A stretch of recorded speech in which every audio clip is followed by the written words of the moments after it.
Alors, je commence. Oui. Alors, bonjour. Je ne sais pas si vous m'entendez. Je ne parle pas aussi vite que Déborah.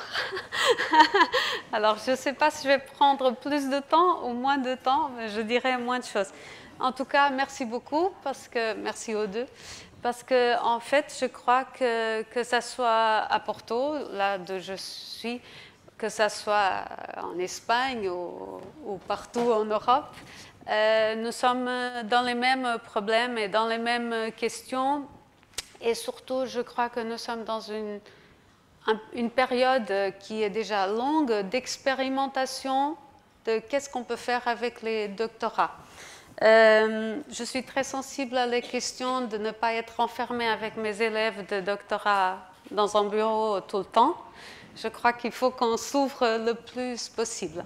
Alors, je vais seulement dire une chose, c'est que je remplace le directeur de l'école d'architecture de Porto. Alors, j'étais prévenue à peu près il y a une semaine. Et voilà, je ferai de mon mieux pour vous présenter ce qu'on fait. J'enseigne à l'école d'archi depuis 2001, ça fait plus de 20 ans. J'enseigne dans le doctorat depuis 3 ans. Ça sera ma 4e année. Et malgré que je n'ai pas encore de... Vous allez voir pourquoi c'est important. Malgré que je n'ai pas encore d'élèves de doctorat qui ont fini leur diplôme, j'en ai 3 ou 4 en ce moment, j'ai 40 maîtrises faites à Porto d'orientation, et ces 40, je ne sais pas exactement comment vous l'appelez en France, ce sont des mémoires de master, voilà. Là, l'école de Porto est très, très forte. Nous produisons 150 par an. Je ne sais pas quel est le chiffre de vos écoles, mais elles sont peut-être plus... ces mémoires font plus de la recherche par le projet pur et dur, en faisant des projets effectivement d'architecture, que les thèses de doctorat. Ça, c'est le panorama de l'école à Porto. Alors, c'est pas exactement comme ça, mais c'est pas grave. Ça, c'est la page du doctorat à FAUP, avec un dessin du projet de CISA. Je ne pourrais pas faire autrement. Et en fait, qu'est-ce que je pouvais vous dire ? Nous avons exactement la même structure que Déborah vient de nous présenter, c'est-à-dire 3 ans plus 1 plus 1, ou 5 plus 2 plus 2, ou même beaucoup d'années, parce que les élèves arrivent à congeler, on va dire, leur inscription, et en fonction des moyens, surtout des moyens de temps, disponibilité de temps et d'argent, bien sûr, ils vont finir leur thèse ou pas. Alors, qu'est-ce que nous avons ? Nous avons, pour la première année, une formation doctorale qui correspond à 60 crédits. Je vais vous expliquer ce qui se passe en première année, qui délivre un diplôme de formation doctorale en architecture, mais qui n'est pas un doctorat. Ce n'est pas un vrai diplôme. C'est comme si on avait fait un cours pendant 3 jours, là c'est pendant une année.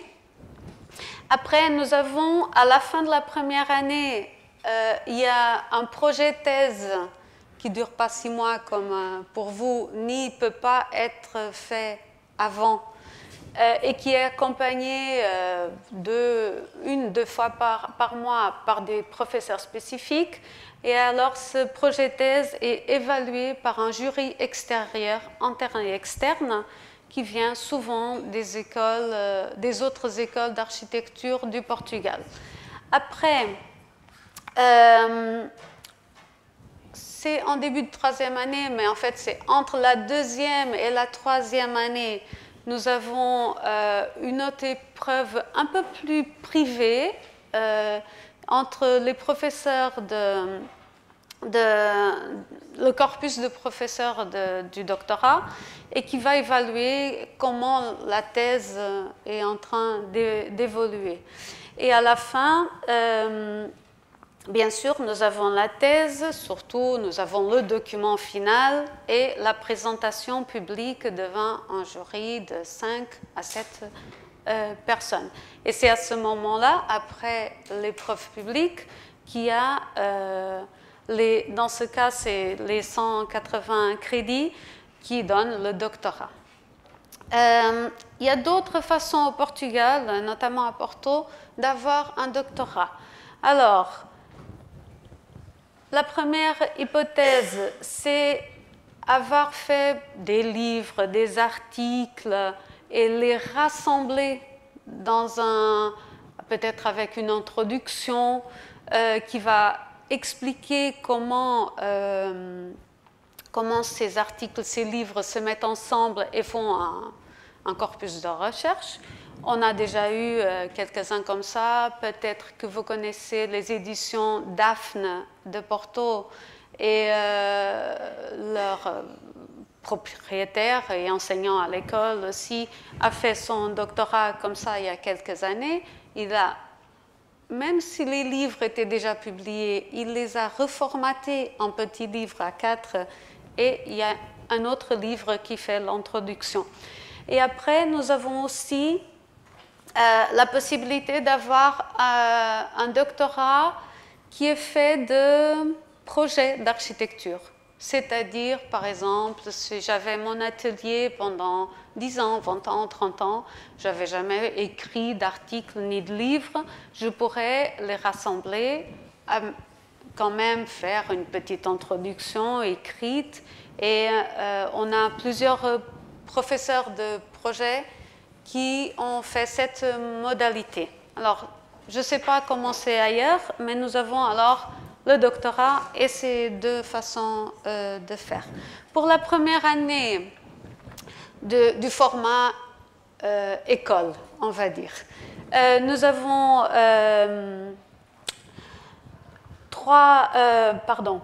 nous avons un séminaire de projet thèse.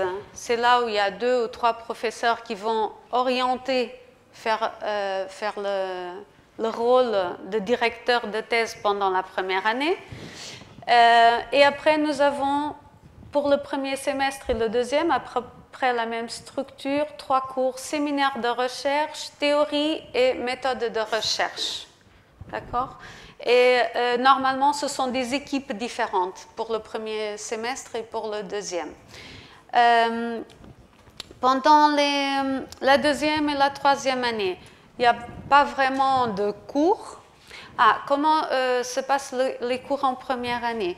Ce ne sont pas seulement 60 heures, c'est tous les vendredis et souvent vendredi matin, après-midi et samedi matin pendant les 40 semaines de l'année scolaire. Il peut y avoir bien sûr des semaines où on n'a pas vraiment cours, on peut avoir des visites ou d'autres choses, mais c'est assez chargé pour la première année. Et nous avons, je vais vous expliquer ça après, alors en deuxième et troisième année, nous avons les mêmes, on n'a pas le même nom, mais Déborah a utilisé des activités formatives spécifiques, nous l'appelons pratique de recherche, et c'est exactement la même chose et le même problème, écrire des articles qui sont révisés par je ne sais pas combien d'aveugles qui... Je rigole, hein, de personnes qui ne voient pas le visage et qui ne savent rien de cette personne, même pas le nom, mais ils donnent le tampon, oui c'est bon, c'est de la recherche, quel bon article, ça va aider tout le monde. Après, on se demande bien qui va lire tous ces articles, ça c'est un grand problème de la recherche. Je crois vraiment qu'il faut rendre visible. Mais comment chacun de nous arrive à tout voir ou à voir beaucoup de choses au moins. Voilà, c'est pratique, c'est exactement ce que Déborah a dit. Et voilà, nous avons aussi 5 et c'est presque pareil, hein. 5 options d'études dans le doctorat. La première, j'ai essayé de traduire, c'est pas tout à fait facile des fois, mais voilà, projet de l'espace d'habitation et forme de l'habité. Nous avons une équipe complète, je suis là-dedans, dans le séminaire de recherche du 2e semestre. Bien sûr, vous comprenez tout ce que ça veut dire. On travaille autour de l'habitat, des projets de logement, des projets de maisons individuelles, mais dans un ensemble, une vision très large. D'ailleurs, comme toutes les 5 options d'études. Après, architecture, théorie, projet, histoire, on pourrait dire que ça donnerait des thèses un peu plus sérieuses, vous comprenez, théoriques, très lourdes. Mais non, je crois que toutes les options d'études produisent des thèses de tous les genres. Dynamique et formes urbaines, ils sont très touchés en ce moment parce que bien sûr les professeurs et les intérêts des professeurs changent le cadre des approches, et ils sont très intéressés par l'urbanisation de la pauvreté, ce qui est quelque chose dont on peut discuter après. Et nous avons aussi patrimoine architectural. Déborah avait les mêmes à peu près, voilà, les questions de tout ce qui est autour du patrimoine architectural. Et à la fin, j'arrive plus. Et à la fin, ça fait maintenant 4 ans, ça sera la 4e année que nous avons une nouvelle option d'études. C'est très très intéressant, en tout cas pour nous, de réfléchir à ça, parce qu'elle s'appelle, elle s'appelle Théorie et pratique du projet, et dans le petit texte qu'ils ont online, ils parlent du projet architectural. En ce moment, ils n'ont pas encore de thèse finie, mais je vous rassure que c'est de la théorie. Alors, ça nous fait réfléchir à propos de ça. Alors, je voulais vous montrer, je ne vous ai pas emmené les chiffres, mais nous accueillons entre 20 et 30 nouveaux élèves par an. Et bien sûr, puisque ça peut durer 3 plus 1 plus 1, 5 plus 2 plus 1, ça fait une centaine d'élèves qui roulent tout le temps. On ne sait pas, des fois ils s'endorment, des fois ils reviennent, des fois ils travaillent énormément, des fois... Alors, faire de la recherche architecturale, vous le savez tous, ce n'est pas quelque chose de hyper régulier. En tant que financement, je ne sais pas si c'est comme ça qu'on dit, nous avons exactement les mêmes questions qu'en Espagne. Nous avons une agence, c'est la Fondation pour la recherche et la science, qui donne des bourses individuelles aux élèves. C'est un concours très dur. Normalement, dans notre domaine de l'architecture et des arts, nous avons une 70-80 bourses par an, ce qui n'est pas énorme pour tout le pays. Et l'école d'architecture a normalement 4 à 6. Voilà. Mais c'est toutes les écoles, l'école d'architecture de Porto, mais c'est toutes les écoles d'architecture et d'art dans ce concours. Oui, c'est très peu. Non, c'est pour tout le pays. C'est pour tout le pays, pour l'architecture, l'art, le design, tout ça. Mais, je ne sais pas, désolée si c'est beaucoup ou pas. Mais il faut savoir que les projets de recherche au centre de recherche de toutes les écoles d'architecture du Portugal reçoivent les dernières années que 3 projets de recherche, pas de doctorat, des projets avec une équipe. Il n'y a que 3 qui reçoivent en architecture. Alors, c'est-à-dire, nous avons une dizaine d'écoles. Vous imaginez 3 projets à chaque année ou à chaque 2 ans, on n'a pas la capacité de financer nos élèves de doctorat dans les centres de recherche. Très rarement, le gouvernement ouvre, à travers cette même fondation, des bourses en plus que l'école peut donner. C'est exactement le même type de concours que le concours national, sauf qu'au lieu d'avoir 70, on a par exemple 4 ou 5 places. Mais après, l'argent vient du même endroit, la quantité d'argent, c'est exactement la même et les conditions exactement pareilles. Oui, c'est à peu près ce petit revenu de 1 300 €, sauf qu'au Portugal, 1 300 €, c'est beaucoup. C'est-à-dire, pour un élève de doctorat, c'est mieux que travailler dans une agence. Alors, voilà, c'est...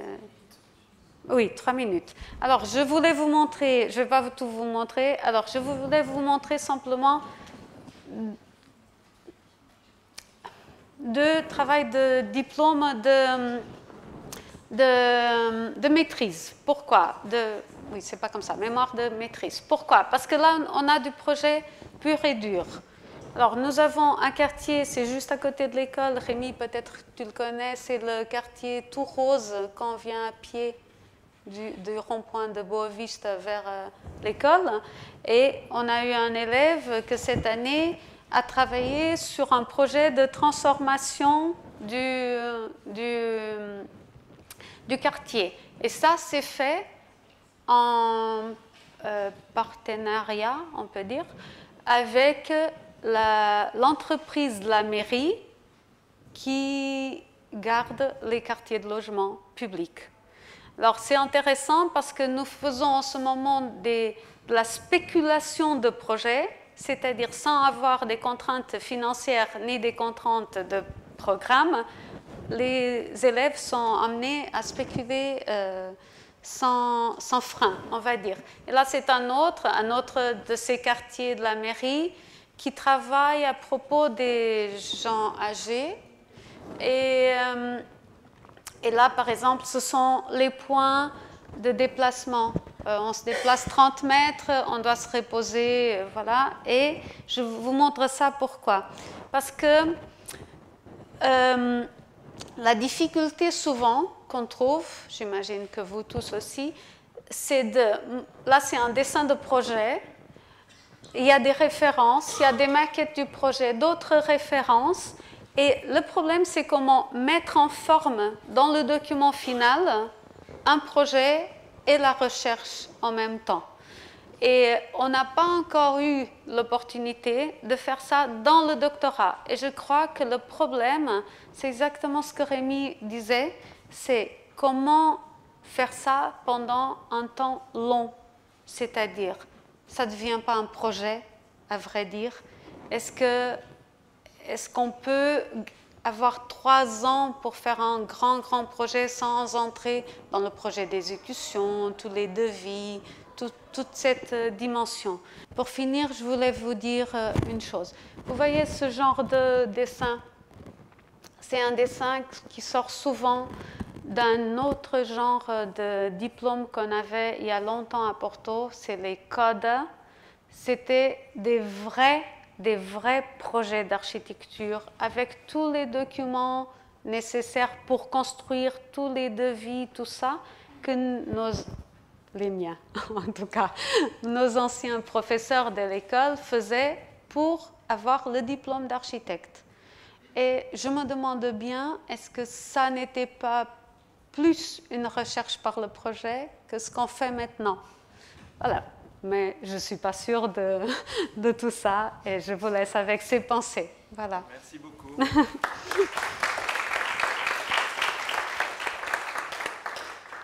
Professeur Coco.